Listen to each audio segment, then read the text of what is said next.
So I have 2 kids. My daughter Holden is 6 years old, and my son Gatsby is 4. And yeah, I was an English major. When I was pregnant with my daughter in 2012, that was really sort of the height of the Pinterest and the mommy blog kind of craze. So I spent a whole lot of time planning out my perfect pregnancy.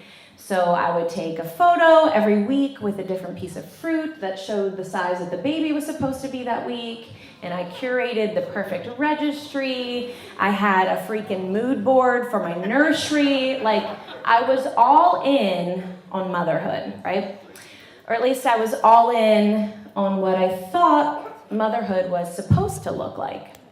So imagine my surprise when the baby comes and motherhood does not look like it does on Pinterest. Like, there's no Anne Geddes type portraits of babies sleeping angelically in a basket of flowers. There's a whole lot of crying from both her and me. There's a lot of spitting up, mostly her, and there's a whole lot of like, what the hell am I doing?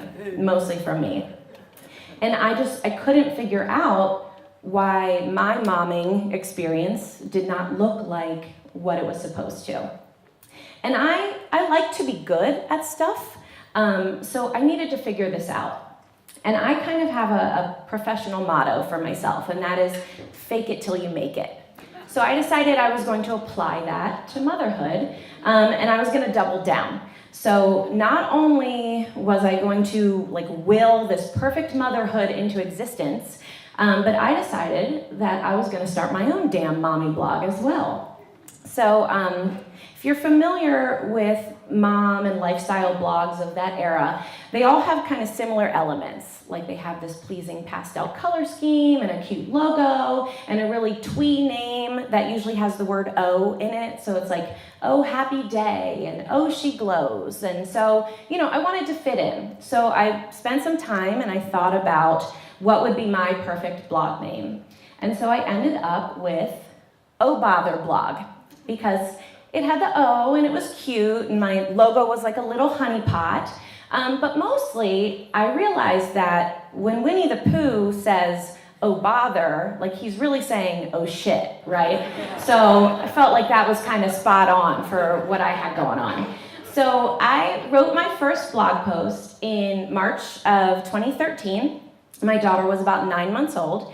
And I started out with your typical mommy blog fodder. So a different photo every month of my daughter with the little sticker onesie showing how old she was, or recipes for the baby food that I was making myself, or how to breastfeed when you're a working mom, or how to take an infant to Disney World. Pro tip, just do not do that. And it was really exhausting keeping up with this life I was trying to project. And so it was around my daughter's first birthday that I really found sort of the niche for my blog. And that was the Pinterest fail. So for my daughter's first birthday, I had a mood board, I had a theme. The theme was rainbows. And the idea was that I was going to make this rainbow layer cake for her smash cake. And that's where you take the batter and you divide it up into sections, and each section's a different color, and then you layer it on top of each other, and voila, when you cut into it, it's like this beautiful rainbow creation. And no matter how hard I tried, this cake was a hot damn mess. Like, I overcooked it, and it was all brown, and then the next time it all fell over. Like, I tried 4 times, and I could not make this cake right, and I could not make it look anything other than a hot mess for the blog. So I just decided to go with it, and I posted my fail. And people loved it. Like, people really loved that I was putting out there that I messed up. And so I decided to make a change there. And I decided that I was gonna stop putting up this front, and I was gonna start, getting real. And so I stopped posting fluffy BS content, and I started posting about what was really going on in my life. So, like, when my daughter developed a hemangioma, a birth defect on her cheek, and it made her face all lopsided. Or when I got pregnant again, and it really sucked, and I wasn't gonna pretend like it didn't. or when I got divorced and then I was a single mom with 2 young babies, or when my daughter was diagnosed with ADHD and oppositional defiant disorder, and what it's like to parent a child who is literally hardwired to fight you, or when my dad was diagnosed with cancer and I had to talk to my kids about the fact that their beloved Dookie was really sick, and I had no idea how to do that. And then as my kids got older and progressively worse behaved, our life got more ridiculous. And so my posts got more ridiculous. And so I wasn't posting posed and filtered Instagram photos. I was posting photos of my daughter in an Anna costume having an absolute meltdown at Disney on Ice, or a photo of my son with a freshly shorn buzz cut after he had received a beautiful haircut that he then decided to alter with his own safety scissors.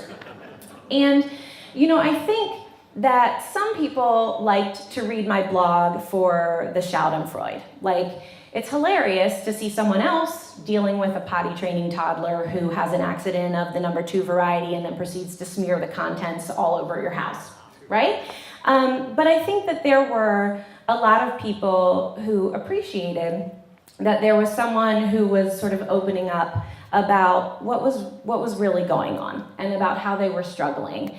And I think it helped for them to see another life in their timeline that didn't make them feel as bad about their own life, maybe. And then, as life went on and got even more ridiculous, it got to the point where I couldn't even keep up with the blog anymore because I was just trying so hard to survive my kids' childhood. Like, I have literally Googled preschool boarding school, and they exist. They do. And part of me, I think, also was maybe a little bit afraid because I think if I put it out there, someone might call child services on me. I don't know. So, for example, last fall, I'm out at First Friday with my kids, and they're behaving terribly because, of course, they are. And we run into one of our downtown police officers. So we went up to him, and I jokingly asked him what the cutoff age is for leaving a baby at the fire station, right? So cut to a few months later, I get an email from my daughter's teacher about an assignment that she was doing that day in school. She had to write about what she wanted to be when she grows up.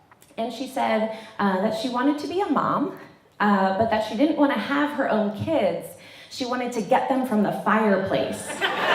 So when the teacher asked her what she meant by that, she told her that her mom told her that, they have free kids at the fire station. So, there's that. And then there's my son, Gatsby, who we call GB. So if you've ever seen some of those lists that get shared around on social media that are like creepy things kids say, those are all by my son. He said all of those things. Like, he has actually told my friend that he wants to wear her face. And then today, I was driving him to school. It's a gorgeous, sunny, 60-degree February day, and he's in the back seat, he's looking out the window, and I hear his sweet little voice call out to me, and he says, "Mommy, I was just thinking, what would happen if all the people and all the animals and all the living things and all the water just disappeared from the earth?" And I was like, what? This kid's like a walking dystopian novel. It is a horror show sometimes. So nowadays, I really don't update the blog.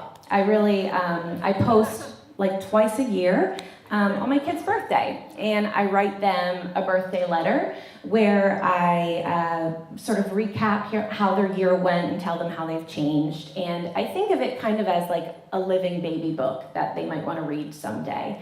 But for me, I'm really glad that I had the blog for those early years when I was struggling, and I needed to be able to reach out to someone and to engage with people who were maybe going through some of the same things.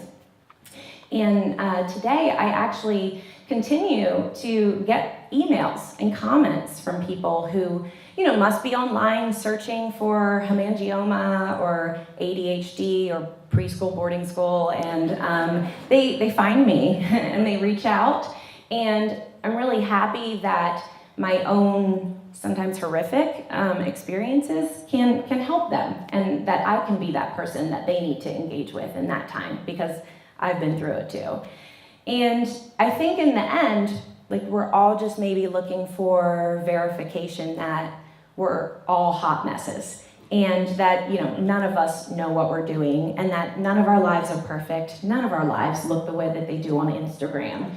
And we're gonna stumble, and when that happens, we need to just sort of take a deep breath and say, oh well. Or as Winnie the Pooh would say, oh bother. Thank you.